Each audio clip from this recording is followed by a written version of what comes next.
यापुढे तुमचं बोलणं मी ऐकून घेणार नाही. अगे चंद्रावतना बरा बोलायला सांगतो आहे माझ्या बरोबर चल. ब्रह्मराक्षस मुखातील शब्द मुखात ठेवा म्हणते. सहजासहजी का होईना पण या मार्गात तुम्ही आडवे आलात आणि मला इथून जाऊन देण्यासाठी तत्पर केला. अगे चंद्रावतना लग्न राहू दे बाजूला पण या अरण्यात तो जुलूम जबरदस्ती. ब्रह्मराक्षस माझ्या क्रोधाची कल्पना तुम्हाला नसे. अहो मी ही कुणी सामान्य नव्हे. मी एका धार्मेश्वराची कन्या आहे. म्हणूनच म्हणते स्वतःची जर प्राण प्यारे असतील तर काय तर. अगं माझ्या पराक्रमाची जाणीव तुला नाही. ते वागून मिळत नाही ते पराक्रमाने मिळवण्याची. अरे का रे आहे स्वतःच्या पराक्रमाच्या बकरा या विश्वाच्या चव्हाट्यावर मांडू नको. अरे पराक्रमावर एवढा विश्वास बरा नव्हे. या विश्वाच्या ठिकाणी त्या परमेश्वराने मला जन्म दिला. त्या परमेश्वराची शपथ घेऊन सांगते माझ्या अंगात रक्ताचा शेवटचा टेम असेपर्यंत मला स्पर्श करून देता येणार नाही. अरे वा एवढा जर तुझ्या परमेश्वरावर विश्वास असेल तर हात दे त्याला. ब्रह्मराक्षस त्या परमेश्वराची जर हीच इच्छा असेल तर त्याची दुसरी इच्छा असेल तर होईल तो नाही ना. म्हणूनच म्हणते तर जाय तो तर का म्हणता लवकर जाय तुम्ही तर का म्हणता लवकर जाय तर का म्हणता लवकर जाय. मला जायला सांगितलं. माझी बाबू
अरे कोण आहेस तू?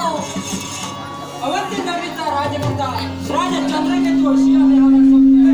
अरे पण आमच्या इथे दोघांचं गुलुगुलू सुरू असतं ना तू इथे काय करतो आहे? कोणीतरी माझ्या राजाच्या राज्यवेशीवरील अरण्याच्या ठिकाणी माझ्या प्रजेला चढण्यासाठी तत्पर झाला आणि म्हणून त्याच्या शोधार्थ माझं इस्करेंद्र येणं झालं होतं. क्षणी धावा वाचवा संकट समयी सहाय्य करा हे शब्द माझ्या कानी पडले आणि त्या शब्दाच्या दिशेने घेणं मला झालं.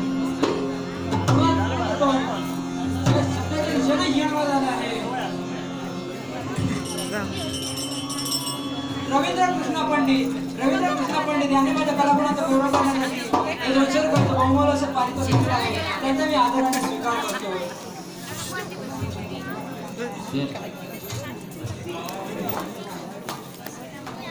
अरे राज्यकर्त्या तुझ्या मी राज्यातून जायला तयार आहे पण त्या मोबदला तिला माझ्या स्वाधीन कर. कोणासमोर काय बोलतो याचा विचार कर. हा राजकर्ता आहे आणि आपल्या स्त्रीचं संकटकाळी रक्षण करणं हे या राजकर्त्याचं कर्तव्य आहे. अरे राज्यकर्त्या हिला वाचवण्यासाठी तू आला आहे पण माझ्या पराक्रमाची जाणीव तुला नाही आहे. अरे वा रे ब्रह्मासूर कोणासमोर काय बोलतो आहे. तुझ्या अंगी एवढा पराक्रम आहे. अरे मी काही असं नाही आहे. तुला एक जगण्याची संधी देतो आहे. बऱ्या मनाने चालतं होय तू. अरे संधी कुणी कुणाला द्यावी माझ्या सारख्या वीरांना तुझ्या सारख्या नावानं वेगळ्याला. अरे एवढी संधी लग्न असेल तर होय उत्तरात या. मग नाव काय? ज्याचे त्याने दुःख भोगा नरनारी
धावून आला हा.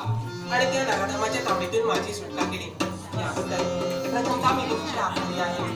ठीक आहे. पण आभार कसले, हे तर आमचं कर्तव्य होतं. एका वीर पुरुषाचं कर्तव्य असतं की प्रत्येक संकटात असणाऱ्या स्त्रीचं, फक्त स्त्रीचं नव्हे तर संकटात असणाऱ्या प्रत्येक व्यक्तीचं रक्षण करणं हे आम्हा राजकर्त्यांचं कर्तव्य असतं. अगदी बरोबर. एकमेका सहाय्य करू अवधीत दृष्टिपंत म्हणजे माणसाने माणसाला सहाय्य करावे याचं पालन करण्यासाठी आज आपण तत्पर झाला. त्यासाठी पुनश्च एकदा मी तुमची आभारी आहे. अहो, पण मला सांगा, हा तुम्ही या अरण्याच्या ठिकाणी एकट्या काय करताय आणि तुमचं नाव काय? अहो पाताळ व नरेश भ्रमरासूर यांची मी कन्या. नाव माझं चंद्रवदना. म्हणजे पाताळवर हे तुमचं बस्तिस्थान. हो, अगदी बरोबर. भ्रमरासूर हे तुमचे पिताजी. हो. आणि नाव तुमचं चंद्रवदना. अगदी बरोबर. आणि पिताश्रींची आज्ञा घेऊन हा. या ठिकाणी अरण्याची शोभा पाहण्यासाठी इथपर्यंत माझं येणं झालं. हा. त्या क्षणी त्या नराधमाने माझा मार्ग काढला आणि तुम्ही माझ्या रक्षणासाठी इथपर्यंत आला. हो, म्हणूनच खरोखर धन्यवाद. पण मला सांगा, माझं रक्षण करणाऱ्या दोन पुरुषाचे मला नाव सांगू शकेल का? या अवंती नगरीचा राज्यकर्ता हा. राज चंद्रकेतू अशी या देहाला संज्ञा. अरे वा, म्हणजे या अवंती नगरीचे राज करते तुम्ही. ही जी समोर दिसते ती अवंती नगरी, या अवंती नगरीचा राज्यकर्ता राजा चंद्रकेतू. अरे वा, ऐकून खूप बरं वाटलं. पण मला तुम्हाला काहीतरी द्यावंच वाटतंय. द्यावं वाटतं, हा, पण आम्हाला काही नको, कारण आमच्या जवळ भरपूर काही आहे. असं कसं? ज्या माणसाने आपल्यावर परोपकार केले त्या माणसाला काही ना काहीतरी द्यावं असं प्रत्येकाला वाटतं.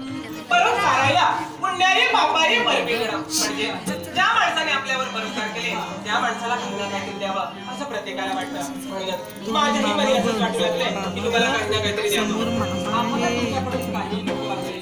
आमच्या जवळ धनद्रव्य सर्व काही आहे. हा. पण माझं ऐकून तरी घ्या. चालणाऱ्या व्यक्तीचा असा मार्ग कधी रोखायचा नसतो, तर तो आखून द्यायचा असतो. पण जाता जाता तुमचा मार्ग रोखला. सांगण्यासाठी शब्द मुखातून बाहेर येतात, पण बाहेर निघण्यापूर्वी ओठांच्या पदरी तसेच दगडबंद होत आहे. अहो, पण लवकर बोला, आम्हाला आमच्या कर्तव्यासाठी निघालं पाहिजे. अहो, पण माझं थोडं बोलणं ऐकून तरी घ्याल का? लवकर सांगा, आम्हाला आमच्या कर्तव्यासाठी निघालं पाहिजे.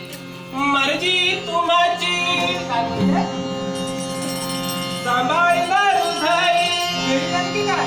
अहो, खरोखर आज तुम्हाला ज्या क्षणी पाहिलं नेत्राला नेत्र दिले आणि हृदयाची हृदयाला भेट झाली आणि आमची मनदेवता आम्हाला सांगून गेली, आमच्या जीवनाचं जर हित कशात असेल, आमचं जर सुख कशात असेल, तर फक्त ह्या व्यक्ती. म्हणूनच म्हणते, जवळी घ्या ना मला. आता हिला काय जवळ घ्यायचं? अहो, घ्या ना. जवळी घ्या ना मला. काय देवा? सख्या हो, आज मला सावरा. सख्या हो, आज मला सावरा. आज मला सावरा.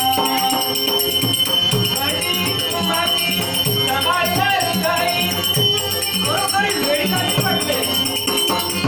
कधी तुम्हारी समाचार काही जवळी घ्या ना मला.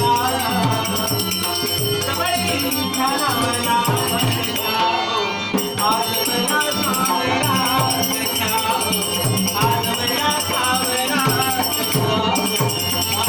मला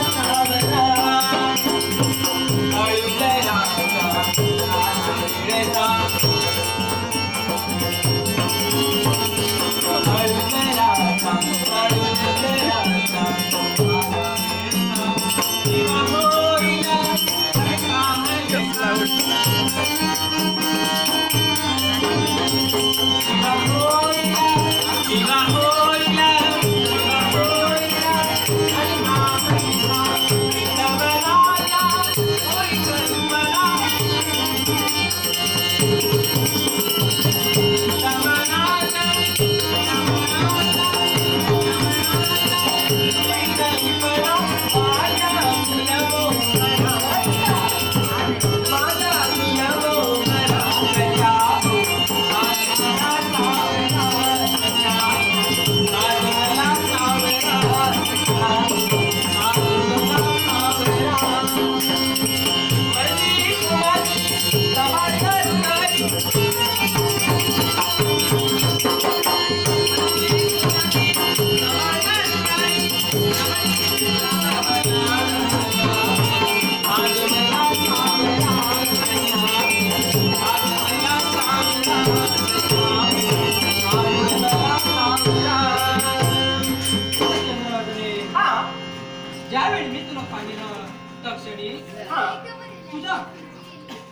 तुझ्या मी प्रेमात पडलो. काय सांगता? हा पण माझं कर्तव्य मला हाक देत होतं अगदी बरोबर. आणि म्हणूनच हा मी तुझ्या प्रेमाचा जो स्वीकार केला आहे आणि म्हणूनच म्हणतो आहे काय? तुझ्या डोळ्यात काजळ. काय सांगता? हा, काढलं डोळ्यातून का? हा, खरं. तुझ्या डोळ्यात काजळ, तुझे परी, तुला भेटात गगरा, काजळ्यापरी.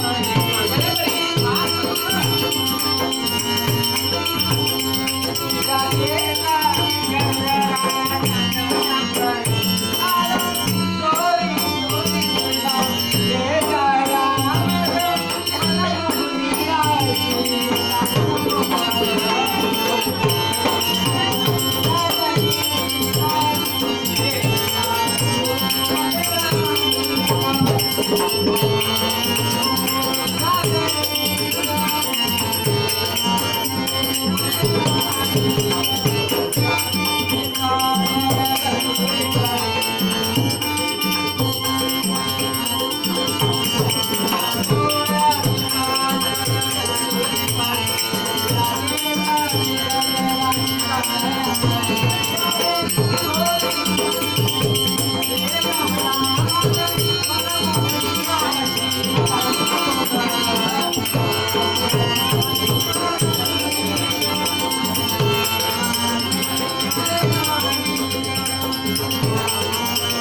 आज माझ्यामध्ये जी इच्छा प्रकट झाली ती मी तुमच्याजवळ व्यक्त केली आणि तुम्हीही माझ्या प्रेमाचा स्वीकार केला.